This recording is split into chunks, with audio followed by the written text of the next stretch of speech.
filhos, tudo bem com vocês? Chegamos aqui na nossa última aulinha de agrária, tá bom? Recadinho para vocês, só para todo mundo ficar ciente, essa vai ser a nossa última aulinha de agrária, tá bom? E essa obrigatória, ela vai valer o dobro, tá? Porque ela vai contar como se fosse a obrigatória de agrária 1 e de agrária 2. Eu resolvi fazer uma obrigatória só, que aí junta logo esse conteúdo que ele tá dividido em duas partes, mas no final das contas eles se misturam muito, é quase que o mesmo conteúdo, tá bom? Essa aqui é a paradinha. Então, ó, pelo amor de Deus, tira dúvida. Pinto, não entendi essa questão. Pinto, pode me explicar melhor esse enunciado? Pinto, o que essa questão tá querendo dizer? Tô aqui sempre para ajudar vocês no que for na medida do possível, tá bom? Então vamos começar, meus filhos. Qual que é a paradinha? Falamos muita coisa já, né? Já falamos no campo quase tudo. Falta só falar de uma pequena parte, e talvez seja uma das partes que eu mais gosto, particularmente, né? Que a gente vai falar hoje de que? Dos atores sociais do campo no Brasil. O que são os atores sociais? Imagina uma peça. Uma peça não tem seus atores? Os atores é quem faz parte da peça. Cada um tem o seu papel ali naquele cenário, ali naquela estrutura. E cada um, tendo seu papel, faz alguma coisa. Aqui é a mesma coisa. A gente tem o campo e dentro do campo, alguns grupos de pessoas têm um papel específico. E é deles que a gente vai falar hoje, tá bom? Deles e mais um outro negocinho bem tranquilinho. Qual que é a paradinha? O primeiro é o que a gente chama do grileiro. Nomezinho engraçado, né? Grileiro. Gente, mas o que é o grileiro? Quem é o grileiro? O grileiro nada mais é que aquele indivíduo que ele, para adquirir terras, o que ele faz? Ele falsifica documentos. Então, quando ele quer, por exemplo, ter o direito a uma terra, quando ele quer comprar, ou na verdade não comprar, né? Mas quando ele quer ali, ó, passar a ser dono de uma terra, como que ele faz isso? Ele faz através da falsificação de documentos. Ele forja um documento. Ele faz um documento falso parecer verdadeiro e a partir disso ele ganha o direito àquela terra. Perfeito? Esse é o grileiro. E o grileiro é bizarro, assim. Ele é extremamente determinante na construção do campo no Brasil, tá bom? Porque o grileiro não aconteceu ali em um momento e acabou. O grileiro ali já surgiu com o Brasil, ele construiu o campo no Brasil e ele tá vivo até hoje, tá bom? O grileiro, basicamente, ele era ali, ó, o latifundiário. Na verdade, grande parte dos latifúndios, eles foram crescendo e se constituindo através do processo de grilagem. Grande parte dos latifúndios, eles foram ali sendo adquiridos através da falsificação de documentos, tá bom? Antigamente era muito difícil delimitar o campo. Era muito difícil delimitar certinho até onde ia cada terra, de quem pertencia a determinadas terras, não tinha quase fiscalização. Então essas brechazinhas ali, ó, somado ao poder político que eles tinham, eles já eram a elite, né? No caso os latifundiários do Brasil desde sempre, eles iam e cada vez mais aumentavam o tamanho das suas terras através da falsificação de documentos, tá bom? Essa aqui é a ideia. Então, o grileiro, basicamente, para ele se apropriar de uma terra, ele falsifica um documento, ele forja um documento, tá bom? Essa aqui é a paradinha. Só que qual que é a paradinha? Além do grileiro, na verdade, uma outra coisa, né, que se podia me perguntar assim, Mas Pinto, por que grileiro? Tem alguma coisa a ver com grilos? tem, olha que curioso. Tem sim.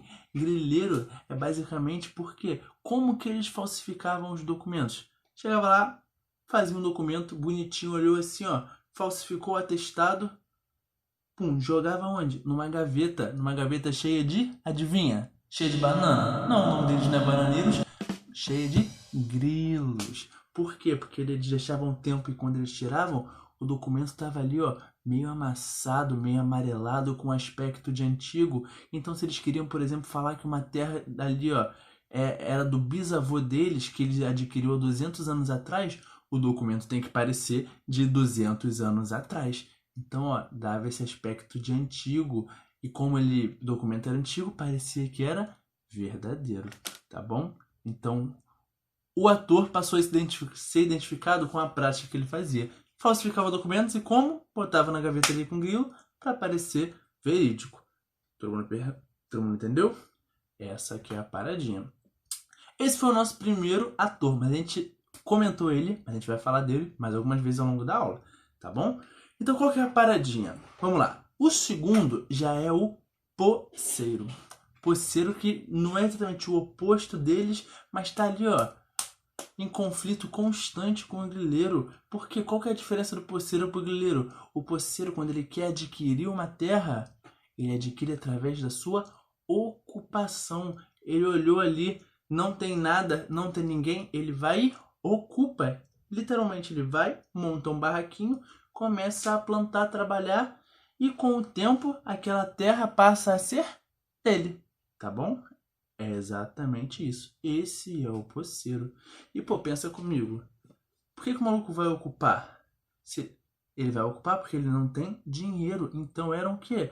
Pequenos agricultores, tá? Eram aqueles agricultores mais pobres ali do campo.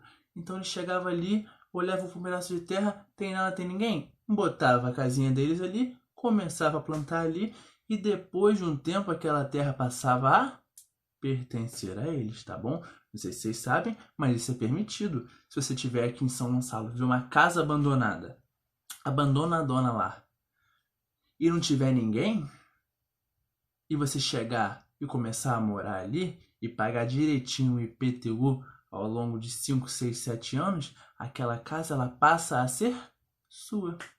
Muito louco, né? Aliás, a maior parte das nossas casas é muito engraçado se vocês for pegar os registros dela. Ah, essa casa é do meu avô, cadê os documentos? Cadê? Cadê? Pô, certamente essa casa ela foi adquirida como? Esse terreno através de ocupação. São Gonçalo é mestre nisso. São Gonçalo era uma fazenda gigantesca, gente, que foi sendo dividida e grande parte de São Gonçalo foi sendo ocupada, tá bom? Essa aqui é a paradinha. Só que pensa comigo, tem um pedação lá cheio de poceiro, cheio de pequeno agricultor lá trabalhando. Aí do nada chega um maluco assim com um documento e fala: pô, essa terra aqui é minha, sempre foi. Os poceiros vão falar assim: não, tá de sacanagem, né? Como que é sua? Tem nada nem ninguém aqui, já tô aqui há 30 anos. Ele fala: mas olha esse documento aqui, aquele documentozinho falso, né? Ele fala: pô, mas eu não sei ler. E mesmo se eu soubesse, eu já tô aqui há tanto tempo, como é que essa terra é sua? Ele fala: mas olha aqui, ó, tem certificado, tem cartório. Então o que é obrigado? Eles são obrigados a sair. O grileiro ali, ó, através desse processo de adquirir terras através da falsificação de documentos, cada vez mais aumentando as suas terras e expulsando poceiros de terras que eles estavam ocupadas, tá bom? Só que você acha que vai ser assim? Vai ser, tem que sair, sai. Isso vai gerar, ó, conflitos. Conflitos extremos e conflitos muito antigos e atuais entre grileiros e poceiros, tá bom? Mas eu acho que eu não preciso nem falar em qual lado pesa mais, né? A gente tá falando da elite contra pequenos agricultores ali, ó, que nem sabem ler, não sabem escrever, não têm dinheiro. Com certeza pesa mais pro lado dos poceiros e eles vão sendo obrigados a sair. Se não sair por educação, vai sair por bala. E se não sair por bala, vai morrer. Tá bom? Então, ó, o massacre de poceiros é uma coisa extremamente antiga e atual no campo brasileiro. Perfeito? Todo mundo entendeu? Por isso que tá aí, ó, conflito histórico constante com os grileiros. E alvo da violência rural, exatamente por causa desse conflito, esse interesse pelo mesmo pedaço de terras, só que a desigualdade de poder faz com que um sofra muito mais com que o outro nessa disputa, tá? E a grande diferençazinha entre eles é essa, olha só que tá aí, já surgiu aí um balãozinho, é que um é ilegal e o outro é legal, mas legal de maneiro, divertido? Não, ilegal no sentido de lei. Grilar uma terra é proibido, é uma falsificação de documentos. Isso não pode em lugar nenhum. E poceiro, ocupar é permitido, é legal? Primeiro, é legal porque é maneiro, né? E segundo, é legal, tá na lei. Tá na lei, tá escrito, ó, que todas as terras que não cumprem a sua função social, elas podem ser ocupadas e desde que essa ocupação vá cumprir a função social dela, como por exemplo, ser fruto de moradia ou de trabalho, aquela terra que antes não tinha nada, agora tem alguém morando, tem alguém trabalhando, ela passa a ser da pessoa que ocupa, tá bom? Ué, Pinto, mas se a terra, aquela terra de alguém, a pessoa vai perder a terra dela, ela comprou, não pode. A terra não é um celular que você pega e fala, ia pegar meu celular, não tem como, né, tá gravando. Que você pega e, quero quebrar ele hoje, quero jogar ele pela janela, quero fazer o que eu quiser, quero pintar ele com esmalte, a capinha dele. Não é um celular. O seu celular você faz o que você quiser, sabe por quê? Porque ele não vai influenciar na vida de ninguém. Na Terra já não rola assim, tá? Imagina só, se todos os produtores... Imagina que uma pessoa comprou todas as terras agrícolas do Brasil. Agora, imagina que essa pessoa falou assim, comprei, mas eu não quero produzir nada não, vai deixar ela parada. Sabe o que vai acontecer? O campo inteiro e a cidade toda vai morrer de fome. Ou seja, o que ele faz com a terra influencia toda a população do Brasil e até do mundo, dependendo para onde você esteja destinando essa sua produção, tá bom? Então a terra, diferente do seu celular, do seu carro, é um bem coletivo. Ela é sua, mas você tem algumas responsabilidades para com ela, tá bom? Todo mundo entendeu? Essa aqui é a peladinha. Então um grileiro é ilegal e o poceiro ele é legal. Ocupar a terra é uma coisa ótima, porque você vai estar dando casa e trabalho para uma pessoa que não tinha casa e trabalho. Logo vai estar uma cadeia positiva de coisas que a gente vai falar mais na frente, tá bom? Falamos desses dois, que são os principais. Agora vamos falar dos outros dois aqui, bem rapidinho, tá? Além desse, a gente tem aqui, ó, o jagunço, que sempre aparece em novela de época da Globo, que é sempre um maluco assim, que geralmente ele é meio representado como meio idiotão, meio bobão. É um maluco muito forte, que geralmente se aparece com aquela blusa aberta, ele é peludão aqui assim, pá. E o que ele é? O jagunço, que certamente já ouviram falar dessa palavra, é o que? É o braço armado do grileiro ou do latifundiário, tá bom? Quando o grileiro vai lá e quer expulsar aqueles poceiros da sua agora terra, né, da sua nova terra, o que vai acontecer? O grileiro não vai botar a cara. Você acha que ele vai se expor assim? Ele vai mandar o seu jagunço. E o jagunço vai falar, não vai sair não? Então vai sair por bala. Vai, mete o pé, mete o pé. Se não sair, vai morrer. Essa aqui é a parada, é o braço armado ali do grileiro. Todo mundo entendeu? Perfeito? E o outrozinho, que é o que a gente chama do boia fria, que está associado ali, ó, a um trabalhador na colheita da cana de açúcar. Por quê? Pensa comigo, o Brasil tem um histórico com a cana muito grande, tá? Vocês vão ver isso aí muito forte com Babi. Babi vai explicar isso melhor, vai falar do ciclo da cana e tudo mais. Só que qual que é a parada? A cana, ela não dá o ano todo. Ela dá em determinadas partes do ano. Então o que acontece? Quando é a época da cana, quando tá ali na safra, vários trabalhadores lá do Nordeste e do Norte vêm trabalhar na plantação. Olha, bonito, né? A gente sempre fala, Luiz Gonzaga sempre canta isso, né? Em várias músicas. Eu queria até cantar uma agora, mas não lembrei. Não vou pagar um gafe desse. E qual que é a paradinha? Ele vem trabalhar na colheita. Depois que acaba a colheita, ele volta para sua casa. No ano que vem, quando for a época da colheita, ele vai trabalhar na colheita. E depois, quando acabar a colheita, ele volta para sua casa no interior, no Nordeste, no Norte. E assim por diante. Ele faz o que a gente chama de uma migração sazonal. Tá bom? Essa aqui é a paradinha. Só que eles, o nome boia fria, né, tá até um pouco associado às péssimas condições de trabalho que eles viviam. É muito louco assim. Se vocês pesquisarem boia fria, por exemplo, vocês vão ver que nos braços deles tem várias marcas assim de açoitamento, de cortes. Por quê? Pô, os malucos estão lá sendo obrigados a trabalhar 12 a 14 horas ali, ó, embaixo do sol colhendo cana, sem as mínimas condições de trabalho. Não tem um micro-ondas às vezes para esquentar sua quentinha. Falam que às vezes o nome boia fria vem disso, né? Várias paradas. Então, pô, ali, ó, tá cortando cana, cansado. Foi cortar a cana sem querer, cortou o quê? O braço. Então, mutilações são muito comuns nesses trabalhadores. A gente pode perceber isso pelas péssimas condições de trabalho. E além disso, além das péssimas condições de trabalho, muitos ainda ficam envolvidos num processo muito triste chamado de escravidão por dívida. Exatamente. Por exemplo, eles chegam aqui para trabalhar aqui, mas eles vão ter que pagar um aluguel de uma casa, vão ter que comprar comida e coisas desse tipo, tá bom? Então pensa só, o maluco saiu do Nordeste, achando que ia ganhar R$ 800 ali para plantar. Só que quando ele chegou aqui, ele descobriu que somando os custos dele, casa, comida, dentre outros, ele vai gastar 1.000 por mês. Ou seja, ele vai gastar mais do que ele vai receber. Vai ficar endividado. O que o grande agricultor vai fazer? O que o latifundiário ali vai fazer? Ele vai, não tem problema não, eu te empresto dinheiro. Como é que você vai me pagar? Me paga com trabalho.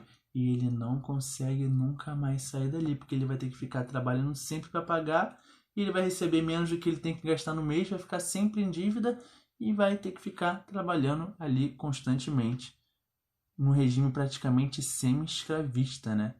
Isso é mais comum do que parece aqui no Brasil. Isso é muito comum, é proibido e não é por acaso, porque essas coisas são pensadas, é todo um processo.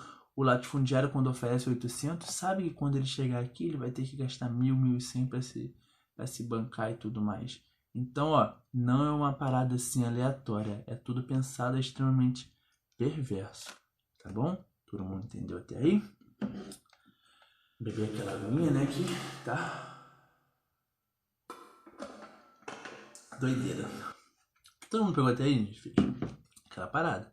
Duvidazinha, joga pro pai que não passa nada. Então vamos lá.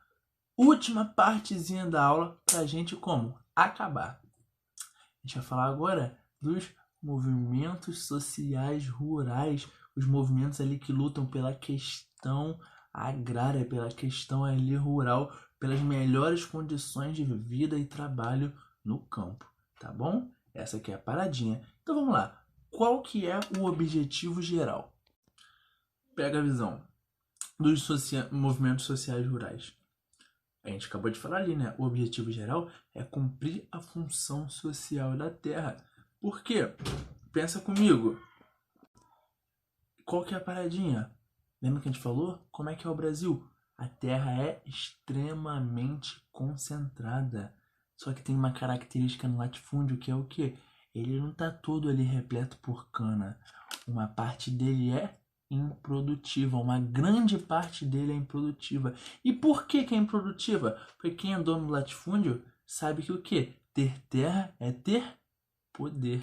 Então, muitas vezes eles têm aquelas terras ali só para concentrar poder, só para deixar basicamente a população que vive ali em volta deles extremamente dependente daquele grande agricultor, dentre outras paradas. Então, a concentração de terras é péssima aí, para o desenvolvimento agrário, porque impacta nas condições de trabalho, impacta na oferta de alimentos, impacta na produtividade, porque tem terra beça aí, que não está sendo usada para nada. E assim por diante. Quer ver vários latifúndios, não latifúndios, né, mas várias terras extremamente improdutivas que vocês veem várias vezes e nunca associaram a isso? Tu vai pegar aquela praiana lá em Arraial, no Cabo Frio. Aí, pô, vai lá, botou ali malazinha no carro da viagem e aí começou a passar, né? Aí começou a passar na estrada. Estrada. Tu começa a olhar para um lado, é só pasto. E tem o quê? 2, 3 cabeças de boi. Você olha pro outro lado, é só pasto e tem o quê? 2, 3 cabeças de boi. Exato. Por que tem aqueles 2, 3 boi ali? Aquilo ali é algum agricultor, algum dono de terra que coloca 2, 3 boi só para falar que aquela terra ali não tá improdutiva. Mas a gente percebe, né? Uma terra gigantesca daquele tamanho, com 2, 3 boi, ela tá extremamente produtiva. Ou seja, não tá cumprindo a função social da terra naquele lugar. Perfeito? Então, o objetivo social dos movimentos rurais praticamente sempre chega no mesmo fim, que é lutar pela reforma agrária, ou seja, pela redistribuição das terras improdutivas no campo. É agora que vocês viram e falam, caraca, Bento é comunista. Olha só ele, agricultor, com facão na mão, bonezinho de Cuba. Doideira, né? mas fica tranquilo que isso aí foi só o aniversário de Babi, que era temática, eu meti ali um MST ali, pá! Tá bom? Tranquilão? Então qual que é a parada? Movimentos sociais no campo ali, O objetivo geral, no fim, é lutar pela distribuição de terras. Lutar por desconcentrar a terra, por tirar essa terra na mão de tanta gente e distribuir melhor entre a população que não tem. Tá bom? E qual que é a paradinha? Por que que isso é bom? Há quem diga que isso é coisa de comunista, né? Muito louco. Comunista! Mas não é bem assim. Pelo contrário, os principais países do mundo, os principais países capitalistas, fizeram e concluíram seu processo de reforma agrária. Por quê? Porque isso ajuda demais no desenvolvimento econômico e social daquele lugar. Por exemplo, se você faz uma reforma agrária, agora muito mais pessoas vão ter terra. Se as pessoas vão ter terra, elas vão ter casa e vão ter trabalho. Então elas não vão precisar sair do campo e ir morar na cidade. Pum, evita o êxodo rural e diminui o inchaço urbano. Olha o que a gente acabou de falar aí, ó. Acesso a trabalho e moradia. Quem não tem terra, não tem casa e não tem trabalho. Quem tem terra, tem casa e tem trabalho. Já é um acesso imediato à renda. Perfeito? Além disso, aumenta a produtividade. Por quê? Pensa comigo. Se você tinha um lugar que não tinha nada sendo plantado e agora você tem ali famílias morando e produzindo, pô, tá aumentando a produtividade. E fora que várias pequenas fazendinhas são muito mais produtivas que um grande fazendão, porque você tem como manejar melhor a terra. São várias pessoas diferentes manejando a terra. Aliás, fica um adendozinho aí, não se esqueçam disso, anota isso. A maior parte dos empregos no campo no Brasil não vem dos grandes latifúndios, não vem dos grandes pedaços de terra, vem dos pequenos. Um grande pedaço de terra muito grande emprega algumas pessoas, umas 50, 100. Várias pequenas fazendinhas empregam muito mais se somadas em conjunto. Se eu tenho muitas fazendinhas juntas, quer dizer que eu vou ter muitas famílias com emprego. Lembra? Ter terra é sinônimo de ter trabalho. Tá bom? Então vamos seguir aqui. Ó. Aumenta a produtividade. Se você está produzindo mais, olha que doideira. Lembra o que a gente falou? A agricultura familiar, ela sempre produz para onde? Para dentro do seu país. Ela não manda para fora, quase sempre ela manda para dentro. Então você está produzindo mais alimentos e está colocando mais alimentos no mercado. Mais alimentos no mercado, o que, que vai acontecer? Vai diminuir o preço deles. Então se a banana estava 7, agora vai chegar a 5, vai chegar a 4. E que olha que consequência linda, as pessoas vão ter mais acesso à comida. Certamente vai impactar na fome no Brasil, pode até reduzir os índices de insegurança alimentar. Pô, bonitão, né? E há quem diga que isso é uma coisa feia, uma coisa de comunista. Tem nada de comunista na reforma agrária. É uma coisa extremamente capitalista e ela é extremamente necessária para a democracia funcionar. Quando você desconcentra a terra, você divide também o poder ali, ó, na mão de todo mundo. As pessoas ficam menos dependentes daquele grande latifundiário da região. Tá bom? Perfeitão? Todo mundo entendeu? Então tá bom. Agora a gente vai falar dos dois principais movimentos que lutavam exatamente por isso, pela reforma agrária no Brasil. O primeiro, talvez vocês não conheçam, né? Que é o chamado de Ligas Camponesas. Ligas Camponesas foi um movimento ali, talvez o primeiro grande movimento ali pela reforma agrária que surgiu ali no Nordeste na década de 30, de 40. Exatamente. Era um grupo de agricultores ali que é muito curiosa a história, vou contar muito rapidinho para vocês, mas eles lutavam primeiramente não pela vida, mas pela morte. Caraca, Pinto, como assim pela morte? Exatamente. Qual que é a visão? Eles eram extremamente reprimidos, eles não tinham acesso a nada, viver para eles não servia mais de nada. Eles só queriam chegar com dignidade aonde, ó? Na terra do Senhor, Senhor Jesus, chegar lá no céu com dignidade. E como é que você chegava com dignidade para lá? Tinha que ter um direito a um caixão. Só que chegou um momento que os grandes latifundiários começaram a negar que eles tivessem direito a caixão, ou seja, negaram a morte deles. E isso gerou um sentimento ali de euforia, de luta, que eles acabaram começando a lutar pela morte, viram que isso dava resultado e começaram a lutar agora para viver melhor pela vida. Começaram a lutar por melhores condições ali no campo, principalmente por melhor acesso à terra. Exatamente, luta pela reforma agrária, pela redistribuição das terras improdutivas dos latifúndios no Brasil. Perfeito? Um movimento totalmente contra o latifúndio com a bandeira da reforma agrária, e a gente acabou de ver o porquê que isso daria ótimas consequências. A segunda paradinha é o segundo movimento, que talvez é o mais conhecido, né? Todo mundo já deve ter ouvido falar. Talvez a primeira vez que vocês me viram na sala, vocês falaram: caraca, Pinto parece até um maluco do MST. Pô, obrigado. Adorei esse elogio. Qual que é a paradinha? MST, o Movimento dos Trabalhadores Rurais Sem Terra. Também é um movimento ali, ó, que já surge em outra região do Brasil, mais ali voltado para o sul, que o quê? Luta também pela reforma agrária, luta por melhores condições no campo. Só que tem uma curiosidade, né? O sul nunca foi o lugar que tem a maior concentração de terras no Brasil. Pelo contrário, o sul ele é um lugar que tem ali talvez o melhor perfil de distribuição de terras no Brasil. Porque, diferente dos outros estados, não sei se vocês viram isso com o Babi, não sei se já falaram agora, mas o sul teve uma ocupação diferente. O sul foi ocupado por migrantes, lembra? Não sei se alguém já foi no sul, mas no sul tem várias cidades que são colônias alemães, colônias italianas, ó, Blumenau, Joinville, dentre várias outras paradas. Então, para essa galera ser atraída para o Brasil, o que o Dom Pedro fez? Falou: pô, chega aí, alemão, chega aí, te dou um pedacinho de terra. Fez isso para milhares e milhares e milhares. Então lá foi um pouquinho ali, ó, mais justo o acesso à terra. Mas por que o MST surgiu logo ali, logo após a década de 70? Porque eles foram fruto de um outro processo. Eles foram frutos do processo de modernização, aquela falsa modernização que a gente falou. Lembra disso? Falamos algumas aulinhas atrás. Que qual que era o problema dessa modernização? Ela não abarcava todo mundo.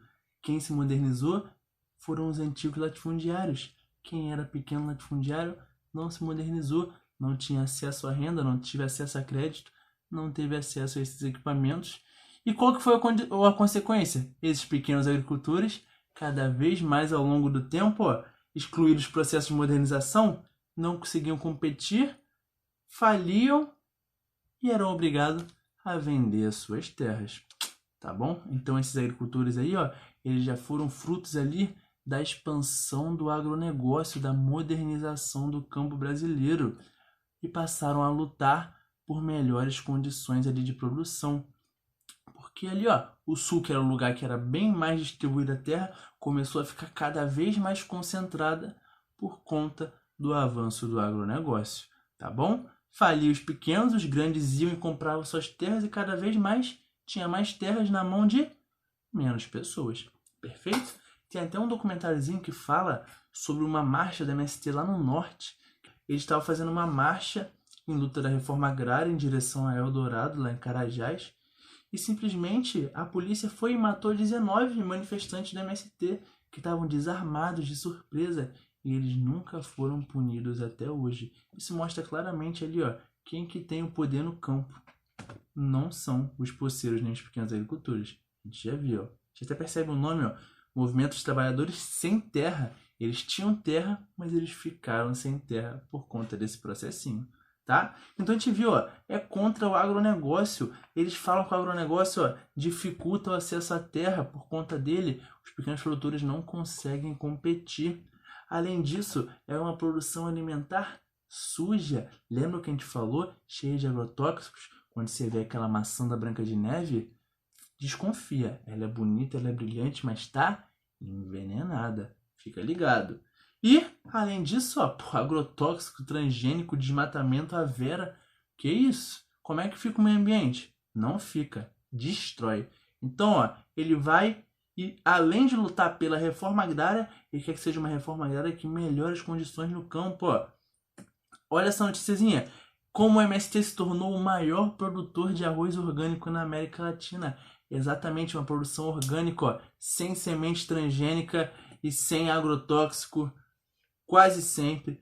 Luta pela reforma agrária, cada vez mais, ó, tira essas terras improdutivas e vai distribuir entre vários pequenos agricultores que fazem parte do movimento, e práticas ambientalmente limpas, quase sempre ali, ó. Hoje o MST muito pautado na agroecologia, que a gente conversou algumas aulinhas atrás, aquele modo de produção ali que tenta ali equilibrar condições naturais, ali, condições ecológicas, o conhecimento ecológico científico, para tentar maximizar a produção e evitar ao máximo o desgaste ambiental. Tentar ali, equilibrar, né, a conservação e a produção agrícola através de conhecimentos ecológicos e conhecimentos tradicionais.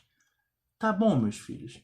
Vocês entenderam? Ficou alguma dúvida? Por favor, não deixe de me perguntar. Essa matéria é muito importante. Ela é muito legal. Talvez não tenha ficado tão divertida assim, né? Por causa do formato, da distância, não deu para fazer algumas coisas mais diferentes. Mas eu tenho certeza que ela vai ser muito útil na vida de vocês, principalmente em debates, algumas coisas, quando vocês verem, por exemplo, alguém chamando o MST de vagabundo, ou falar de movimentos sociais, de reforma agrária, você fala, não, não é bem assim.